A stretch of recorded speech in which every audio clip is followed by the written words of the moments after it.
मैंने आपको previous slide में बता दिया कि हमारे कोर्स से रिलेटेड। सो यहाँ पर हम शॉर्ट में मैं आपको डिटेल में बता दूँ, जैसे कि मैंने आपको बता दिया रिसर्च मेथोडोलॉजी पर हम आपको कंप्लीट कोर्स प्रोवाइड करते हैं, जैसे वीडियो लेक्चर्स है, थ्योरी और एमसीक्यूज दोनों वीडियो लेक्चर्स हम आपको प्रोवाइड करते हैं। थ्योरी से आपके कॉन्सेप्ट्स को हम बिल्ड करवाते हैं और उसी के साथ साथ एमसीक्यूज से हम आपको सारे ट्रिक्स बताते हैं कि आपको किस तरीके से ट्रिक्स यूज़ कर एमसीक्यूज को सॉल्व करना है।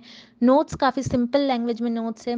नोट्स में हमने ऐसे पॉइंट्स भी कवर कर रखे हैं जो कि आपके इंटरव्यू में आपके लिए बहुत हेल्पफुल होंगे। उसी के साथ साथ मॉक टेस्ट से आपकी प्रैक्टिस होती रहती है, आपको पता लगता है कि आपकी कितनी प्रिपरेशंस हुई है, कितनी और आपकी प्रिपरेशंस बाकी हैं। And 1500 plus MCQs revision PDF, जिसमें इस पीडीएफ में हमने 1500 से भी ज़्यादा इंपॉर्टेंट एमसीक्यूज कवर कर रखे जो कि सेंट्रल और गवर्नमेंट यूनिवर्सिटी में पूछे ही गए थे। तो आपको ज़्यादा से ज़्यादा हमारे इस कंटेंट से ही क्वेश्चंस पूछे जाएंगे। जैसे कि मैंने आपको बता दिया 100% गारंटी के साथ कंटेंट हम आपको प्रोवाइड करते हैं। सो आपको सारी आपकी पास करने की रिस्पॉन्सिबिलिटी हमारी होती है, तो आपको ज़्यादा टाइम वेस्ट नहीं करते हुए आपकी प्रिपरेशंस को स्टार्ट करनी है। स्क्रीन पर दिए गए नंबर पर आपको व्हाट्सएप के थ्रू हमें कॉन्टैक्ट करना है, नॉर्मल कॉल इस नंबर पर नहीं लगेगा, याद रखिएगा व्हाट्सएप के थ्रू हमें कॉन्टैक्ट करना है। और आप हमारे ऐप के थ्रू भी स्टडी मटेरियल को एक्सेस कर सकते हो। सो ऐप को एक्सेस करने की लिंक मैंने आपके साथ comment section as well as description box में भी प्रोवाइड कर रखी है, जिससे कि आप 1 क्लिक में ही वहाँ से हमारे ऐप के पर 1 क्लिक पर से ही हमारे स्टडी मटेरियल को एक्सेस कर पाओगे। So that's it and let's begin with the video. First question, the process of drawing a sample from a population is known as।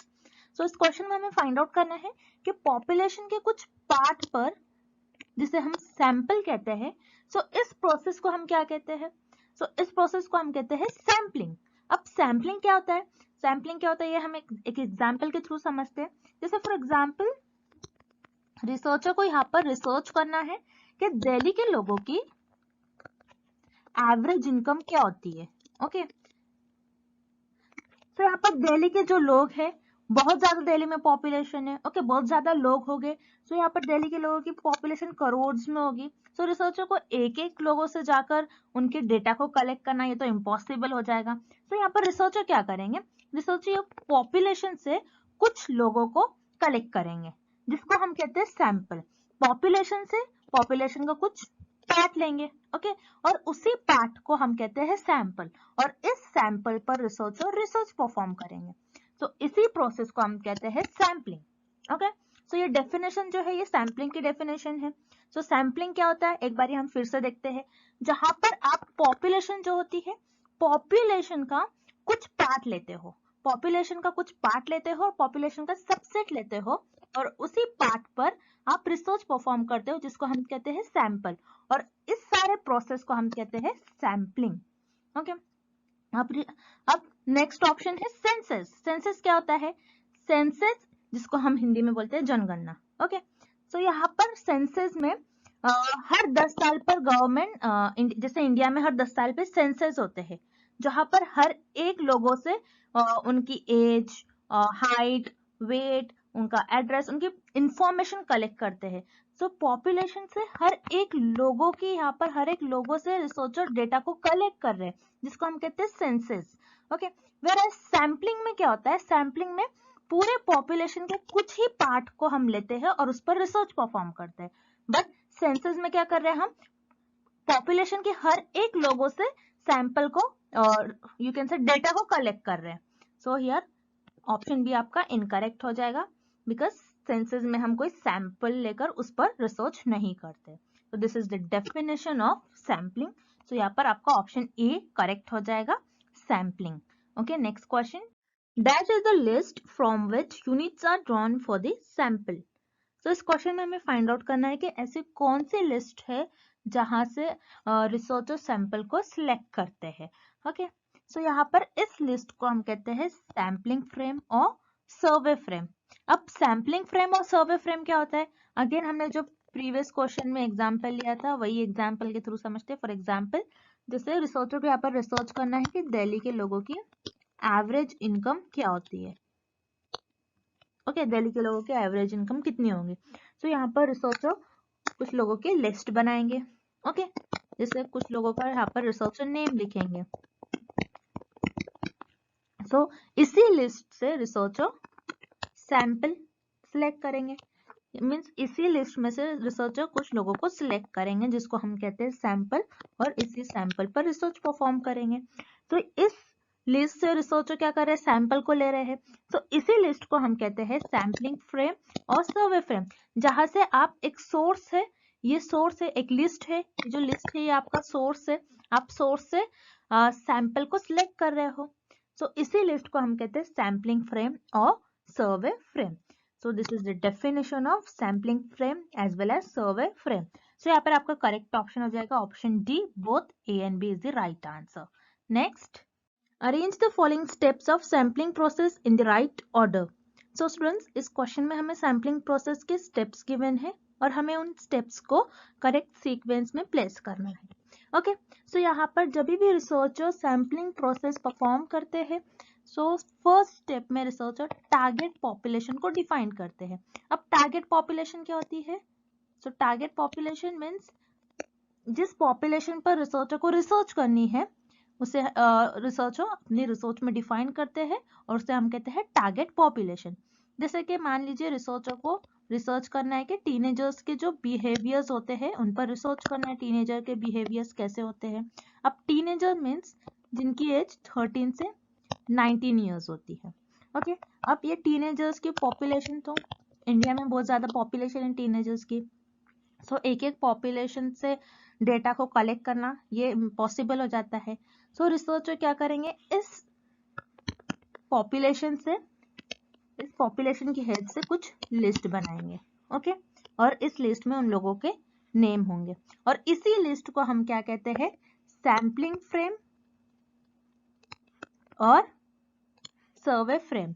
सो आपका जो सैम्पलिंग फ्रेम स्पेसिफाई है ये सेकेंड स्टेप हो जाएगा।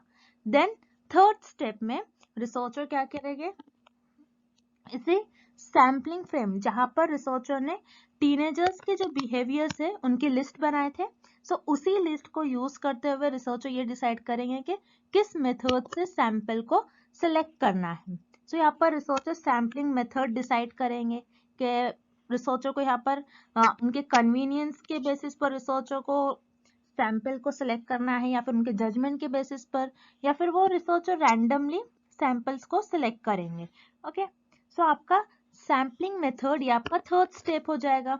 Then fourth step आपका हो जाएगा जब आप सैंपल सिलेक्ट कर लेते हो, देन उसके बाद आप सैम्पलिंग प्रोसेस कैरी आउट करेंगे। सो आपका सैम्पलिंग प्रोसेस कैरी आउट करना ये फोर्थ स्टेप हो जाएगा।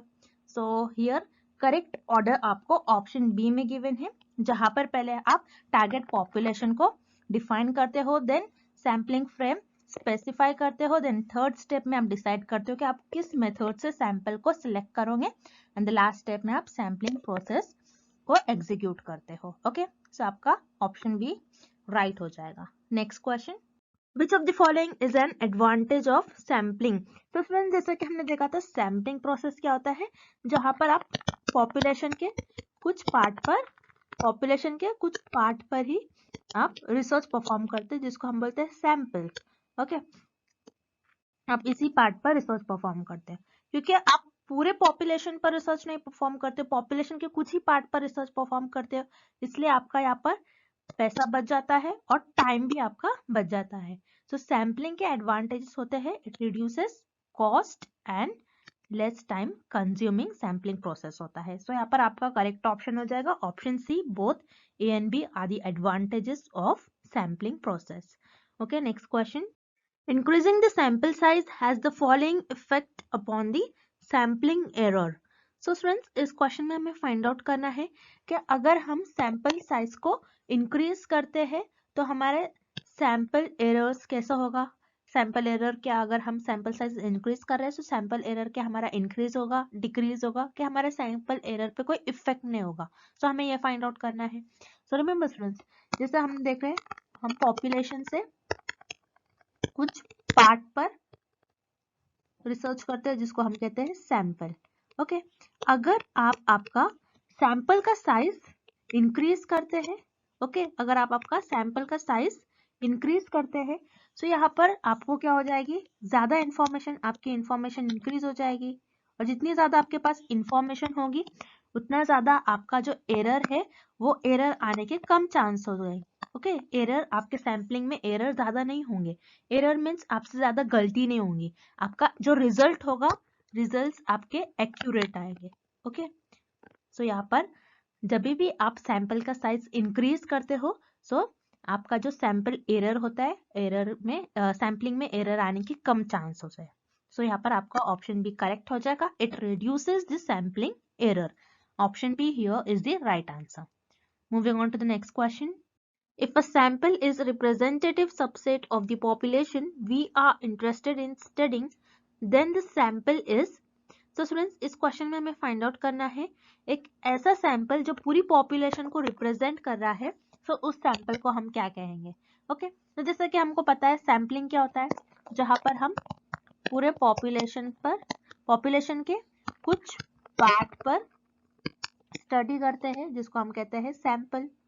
ओके और रिसर्चर इसी सैंपल पर रिसर्च परफॉर्म करते हैं।